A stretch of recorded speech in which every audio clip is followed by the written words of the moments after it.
Film ini dimulai dengan memperlihatkan situasi dini hari pada 26 Februari 2013, di mana kelompok teroris bersenjata dari Kesultanan Sulu bernama Gerakan Militer Nusantara terlihat memasuki wilayah perairan Malaysia. Saat itu pasukan GMN yang berasal dari selatan Filipina ini telah tiba di pesisir Laut Batu Jugar, Malaysia. Malamnya semua pasukan GMN tengah berkumpul di markas mereka yang berada di Pulau Gatak. Pemimpin pasukan GMN yang bernama Raja Iskandar terlihat memberikan pidato untuk menyulut semangat juang para pasukannya.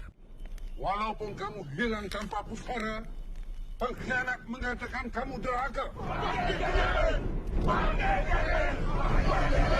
Di tempat lain, di kantor pemerintahan Malaysia, Ketua Keselamatan dan Ketentraman Awam Malaysia bernama Datuk Khairil mendapat panggilan dari Ketua Komisaris Daerah Batu Jugar, di mana dia menginfokan bahwa pasukan militan GMN telah memasuki wilayah mereka. Setelah menerima informasi itu, Datuk Khairil segera mengadakan rapat dengan para petinggi militer yang ada di sana. Dalam rapat itu, dia memerintahkan Mayor Mizan dan seorang negosiator bernama Kamal untuk segera datang ke markas militan GMN guna melakukan perundingan damai agar menghindari konflik yang berbahaya. Meski begitu, Datuk Khairil juga memerintahkan Kepala Komando Khusus VIT 69 bernama Azizi untuk tetap mempersiapkan pasukannya guna mengawal jalannya negosiasi tersebut untuk berjaga-jaga apabila jalan damai gagal dilakukan nanti.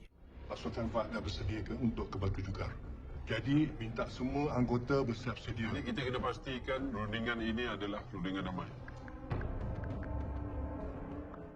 Di markas militer terlihat pasukan VIT 69 sedang menjalani latihan rutin mereka. Diketahui pasukan VIT 69 ini dibagi menjadi 4 tim yang masing-masing dipimpin oleh seorang komandan yang terlatih. Pasukan Alpha dipimpin oleh Zamri, pasukan Bravo dipimpin oleh Jailani, pasukan Kerli dipimpin oleh Mas Nan, dan pasukan Delta dipimpin oleh Zaidi. Tidak lama kemudian Mayor Azizi datang dan memerintahkan semua pasukan agar bersiap-siap untuk mengawal para petinggi militer yang akan melakukan perundingan damai di Batu Jugar. Semua kan juga mahu rundingan damai untuk mereka serah diri memang ke sana untuk escort Datuk Mizan. Faham semua? Faham. Okey.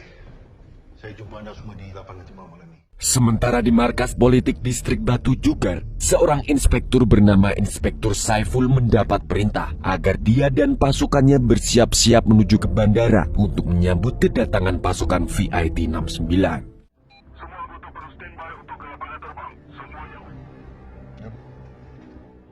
Saat tiba malam di rumah, Zamri yang ingin pamitan sebelum pergi bertugas melihat istrinya sedang tertidur pulas. Karena tidak tega membangunkan sang istri, dia pun hanya mengelus perut istrinya yang tengah mengandung bayinya itu sebelum akhirnya pergi dari rumah.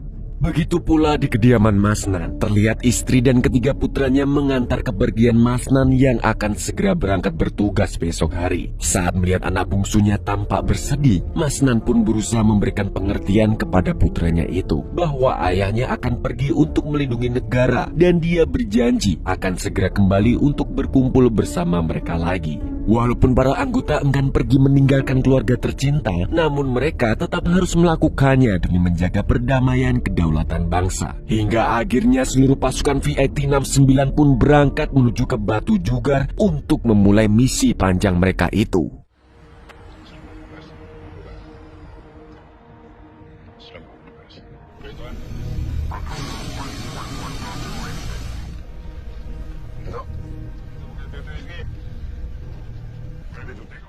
Keesokan harinya pesawat mereka telah tiba di Bandara Batu Jugar. Saat mengantarkan pasukan VIT 69 untuk bersiap-siap, Inspektur Saiful sempat mengobrol dengan Zamri. Dan ternyata dia pernah berkeinginan untuk bergabung dalam pasukan VIT 69 seperti almarhum ayahnya. Sayangnya, impiannya itu harus terkubur dalam-dalam karena dia tidak mendapat restu dari ibunya. Arwah bapak saya dulu, dia lah nak jadi komando anak arwah Tuan Zaini. Naik plan belum? Dapat kirim. Baik. Terima kasih, sepeda. Selesai bersiap-siap, mereka segera berangkat bersama Mayor Mizan dan Kamal menuju ke markas pasukan KMN. Setibanya di sana, Kamal sempat berpesan kepada anak buahnya agar berusaha untuk tetap tenang dan tidak mudah terprovokasi oleh apapun. Kemudian, mereka pun bertemu dengan si pemimpin pasukan, yaitu Raja Iskandar. Standby bawah. Ini rundingan damai.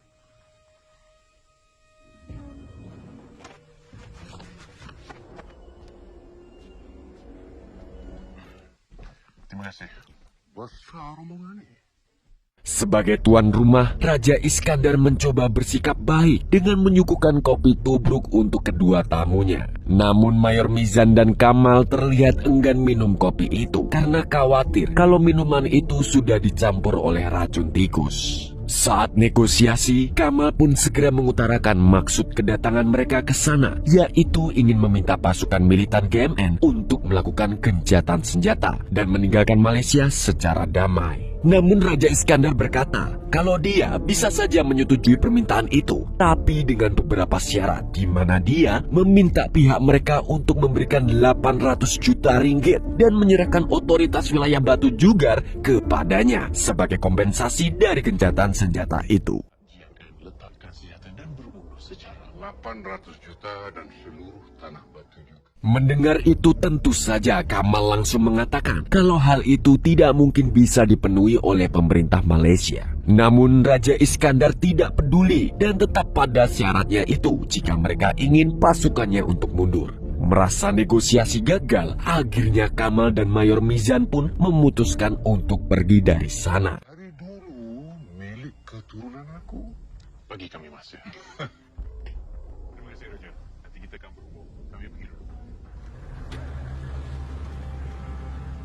Setelah kembali ke markas, di tengah istirahat, para komando VIT-69 sedang bergosip, membicarakan soal pasukan militan KMN yang katanya mampu bergerak lincah seperti ninja warrior dan kebal senjata karena menguasai ilmu hitam yang dipelajari dari pemimpin mereka. Tidak lama kemudian Mayor Mizan datang untuk mengabari kalau besok mereka masih akan kembali bernegosiasi dengan pihak KMN. Untuk berjaga-jaga, Mayor Mizan memerintahkan beberapa anggotanya untuk mengevakuasi seluruh warga ke balai desa. Tadi apa perbincangan dengan Raja Iskandar tadi? Bawa keluar orang awam dari kawasan panas ni. Faham? Jadi saya doakan keselamatan kamu semua di sini. Keesokan harinya di kediaman Inspektur Saiful, terlihat ibunya sedang menghubungi saudaranya untuk memberitahu kalau dia akan pergi menuju ke Batu Jugar hari ini. Sebelum Inspektur Saiful berangkat bertugas, ibunya sempat memberitahunya kalau dia berencana menemui saudaranya yang berada di kampung air guna mencari calon istri untuk putranya. Aku nak pergi rumah kau ni. Rumah kau masih kat kampung air kan? Di sisi lain terlihat rombongan Mayor Mizan sudah tiba di markas pasukan KMN. Di sana mereka membagikan rokok gratis dan beberapa makanan kepada pasukan KMN. Mereka melakukan semua ini dengan harapan bisa meluluhkan hati pasukan KMN agar menyetujui negosiasi itu. Sekaligus agar mengetahui jumlah pasti pasukan KMN yang ada di sana. Sayangnya lagi-lagi strategi mereka ini masih gagal karena Raja Iskandar tetap ngotot dengan syarat-syarat yang diinginkannya itu. Raja Iskandar menganggap kalau dia berhak mendapatkan tanah ini karena tanah ini merupakan tanah leluhurnya. Kau nak jaga hati aku. Keluar dari tanah. Di tempat lain, Inspektur Saiful yang sedang memimpin pasukannya untuk mengevakuasi warga desa hampir saja terlibat bentrok dengan anggota KMN yang berjaga di sana. Pihak KMN mempertanyakan apa tujuan dari evakuasi yang dilakukan oleh pasukan Inspektur Saiful itu. Untungnya Inspektur Saiful berhasil mengendalikan situasi dan kedua belah pihak pun sepakat untuk sama-sama meninggalkan tempat tersebut secara damai. Tak tembak. Kami takkan tembak.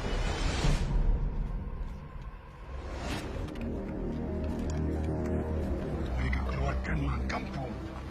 Di markas KMN, Raja Iskandar mendapat kabar soal evakuasi warga itu dari laporan yang diberikan oleh anak buahnya. Setelah mengetahui kabar itu, Raja Iskandar terlihat marah karena menganggap mereka berusaha menciptakan kekacauan di tanah leluhurnya itu. Alhasil, Raja Iskandar malah semakin berani menantang pasukan militer pemerintah Malaysia dengan mengatakan bahwa dia dan pasukannya tidak akan mundur dari wilayah Batu Jugar. Mendengar ucapan Raja Iskandar, Mayor Mizan pun langsung bereaksi dan mengatakan kalau dia beserta pasukannya juga akan berada di garis terdepan untuk melawan pasukan militan KMN. Pada akhirnya, negosiasi kedua pun gagal dan situasi malah semakin memanas di antara kedua belah pihak.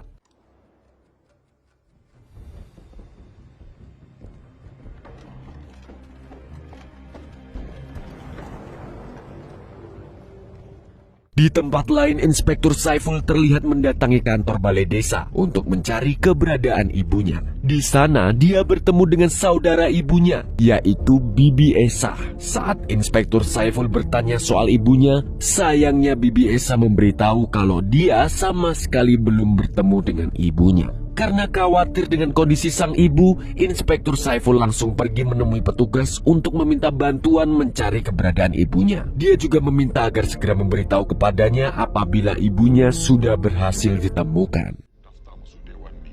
Dia dari Zon 29. Dia balik sekarang. Semua dipanggil.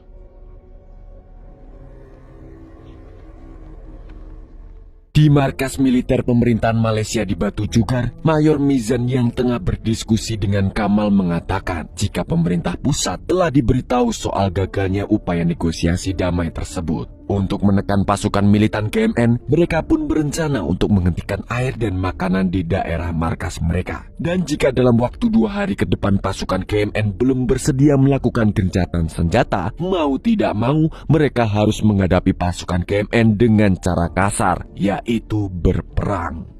Kalau mereka rasa tekanan, operasi Taluk akan bermula.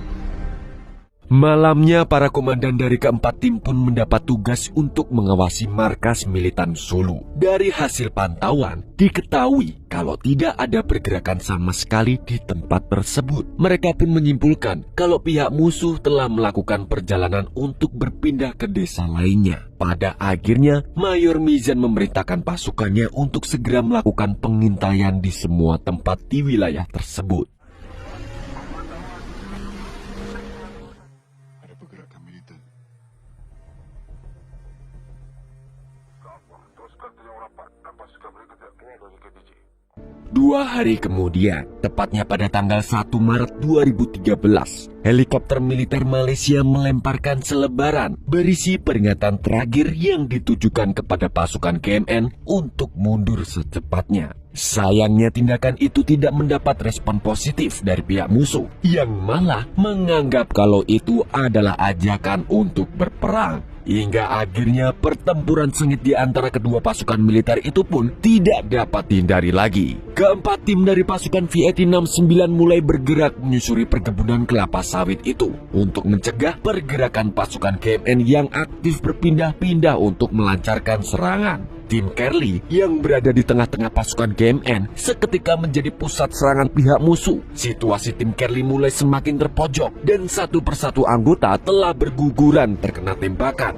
Bahkan komandan tim Kerli yaitu Masnan pun harus tewas di tangan musuh demi melindungi rekan-rekannya yang lain.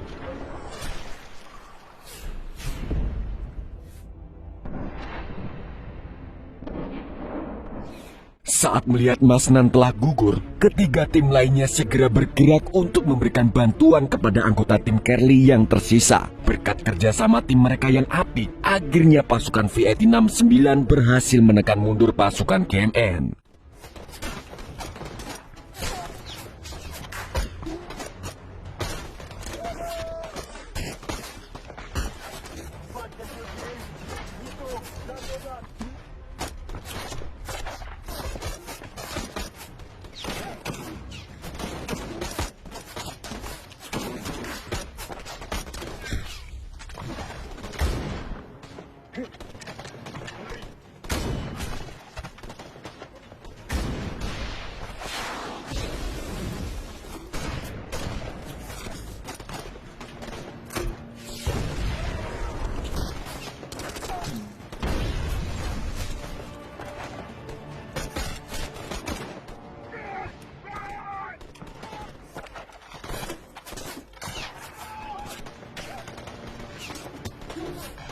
Kita tinggal di Tenggo menuju ke rumah tinggal. Over.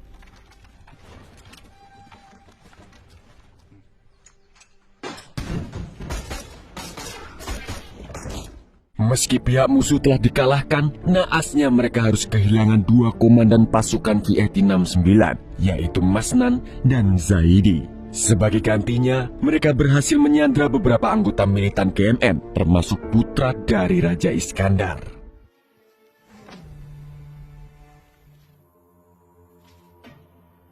Kenapa engkau buang mayat orang kau dalam lubang? Ini balasan untuk pengkhianat. Betul. Jangan tak berperang. Hari berikutnya, saat melanjutkan misi kembali, pasukan mendapat tugas untuk memeriksa markas pasukan KMN yang berada di perkebunan kelapa sawit. Setibanya di sana, pasukan mendapati markas itu sudah kosong dan sepertinya seluruh operasi kemiliteran telah dipindahkan ke tempat lain.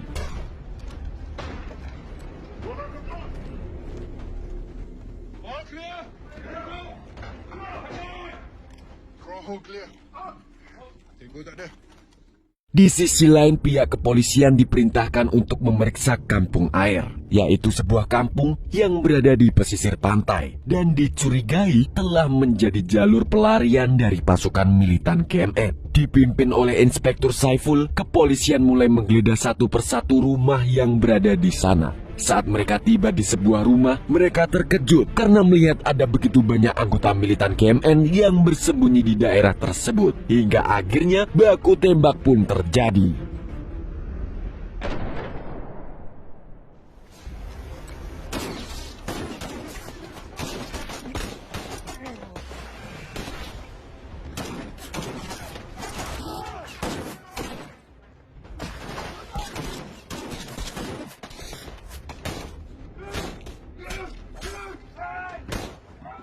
Sayangnya pihak kepolisian telah dilumpuhkan oleh pasukan militan KMN karena kalah jumlah. Beruntungnya, Inspektur Saiful dan anggota kepolisian yang tersisa berhasil meloloskan diri dan bersembunyi untuk sementara waktu dari serangan brutal tanpa belas kasihan yang... coba deh kalian lihat sendiri.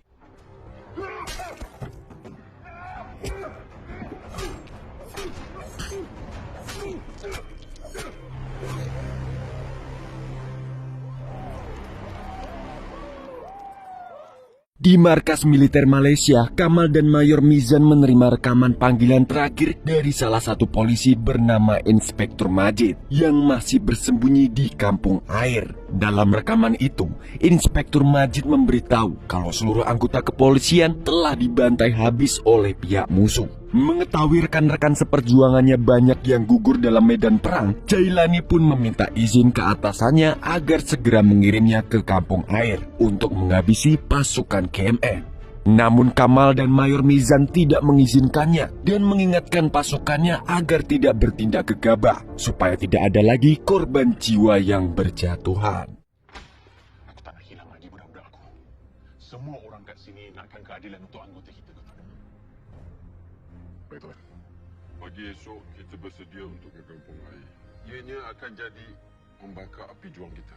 Malamnya, Mayor Mizan pun memerintahkan beberapa anggota pasukan VIT-69 untuk mengamati situasi terkini di Kampung Air. Pasalnya, mereka hendak melakukan penyergapan besar-besaran terhadap pasukan militan KMN yang rencananya akan dilaksanakan besok. Setibanya di sana, para anggota yang dikirim ke Kampung Air berhasil menemukan keberadaan Raja Iskandar. Tanpa basa-basi, mereka segera menyampaikan informasi itu ke markas sebagai acuan untuk membuat strategi serangan besok. Alpha November, Sam.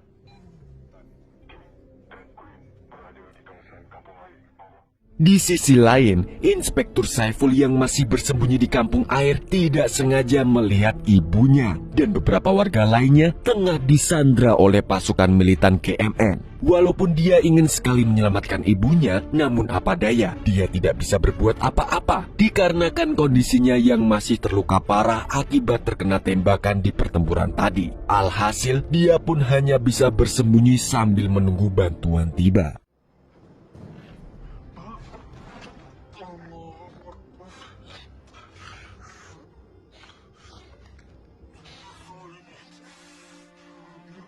Di markas pasukan GMN yang baru, Raja Iskandar terlihat sangat marah saat mengetahui banyak anak buahnya yang tewas dan putranya yang diculik oleh pihak musuh. Menyadari kalau pasukannya bisa saja akan kembali diserang, Raja Iskandar segera memerintahkan pasukannya untuk bersiaga di posisi masing-masing agar mereka dapat melakukan serangan balasan secepatnya. Serang balas. Iya. Ini rancangan kami, Paduka. Tempat yang paling strategik. Mereka pasti tewas. Pastikan dendam aku tertuntut. Hari berikutnya di markas militer, pasukan VIET-69 pun telah siap untuk diberangkatkan ke medan perang. Sebelum mereka pergi, Mayor Mizan dan Zamri memberikan pesan dan menyemangati para pasukan agar terus berjuang dengan gagah berani sampai titik darah penghabisan demi mempertahankan kedamaian negeri tercinta mereka ini. Sakit perih kehilangan saudara-saudara kita. Bila kita berazam untuk meninggalkan keluarga kita, adalah pengorbanan nyawa kita sendiri. Hari ini adalah hari terakhir untuk musuh kita semua. Hari untuk kita takluk mereka semua. Mereka akan berdepan dengan kekuatan yang luar biasa. Biarpun mati, kita tetap siap. Pada akhirnya pasukan VIET-69 pun memulai misi pertempuran mereka untuk terakhir kalinya. Secara diam-diam, pasukan memasuki kampung air melalui jalur darat maupun air untuk melakukan penyergapan mendadak. Dengan tekad sekuat baja, mereka pun terus memastikan tidak ada satupun anggota militan GMN yang lolos. Tim Alpha dan Bravo yang bergerak dari jalur darat pun mulai menyusuri setiap gang di daerah perkampungan itu.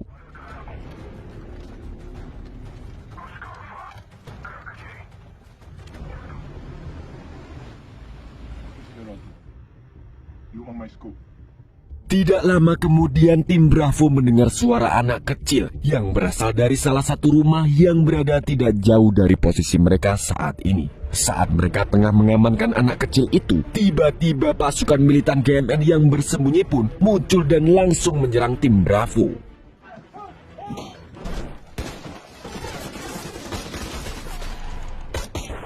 Di sisi lain, tim Alpha berhasil menyelamatkan Inspektur Saiful. Saat itu juga Inspektur Saiful segera memberitahu pasukan soal para warga yang tengah disandra oleh pasukan militan Sulu. Inspektur Saiful juga meminta bantuan Zamri untuk menyelamatkan ibunya yang turut menjadi salah satu sandra di sana. Zamri pun berjanji bahwa dia akan berusaha sekuat tenaga untuk menyelamatkan ibunya bagaimanapun caranya. Aku akan pastikan mak kau selamat. Okey. Kemudian tim Alpha pun kembali bergerak dan kali ini mereka berhasil menemukan dua anggota kepolisian lainnya yang selamat. Saat tengah memeriksa salah satu rumah, Zamri dan rekannya tiba-tiba diserang oleh Panglima Militan Sulu.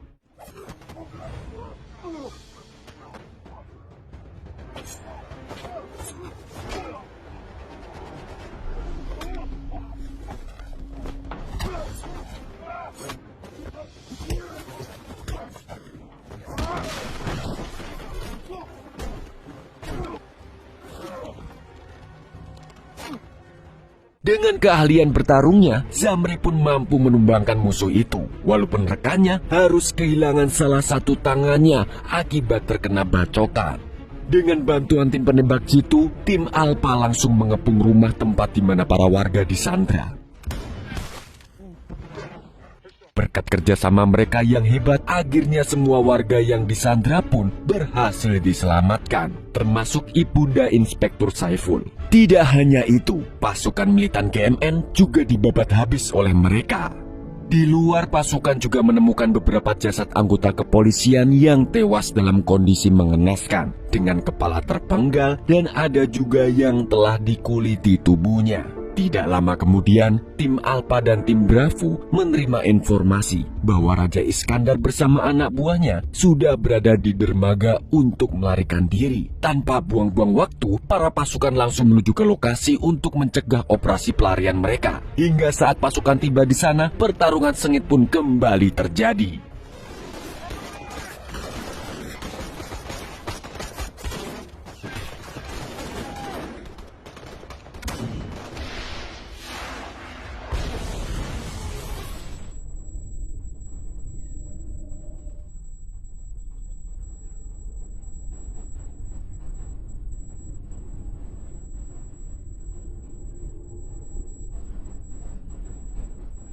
Bersama anak buahnya yang masih tersisa, Raja Iskandar masih berusaha melarikan diri dengan menggunakan perahu. Di sisi lain, pihak kepolisian tiba-tiba mendapat serangan dari pasukan militan GMN saat mereka ingin mengevakuasi para warga ke tempat yang aman.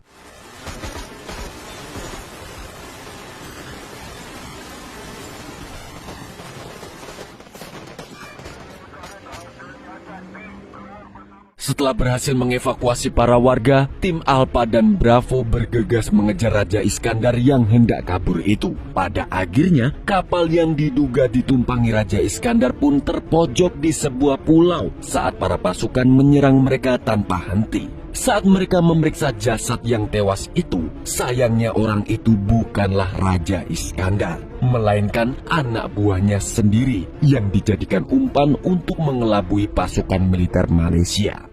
Di akhir film, terlihat Raja Iskandar dan pasukannya yang masih selamat berhasil kabur melalui jalur darat di perkebunan kelapa sawit yang sama sekali tidak dijaga oleh pasukan militer maupun pihak kepolisian Malaysia. Dan film pun tamat.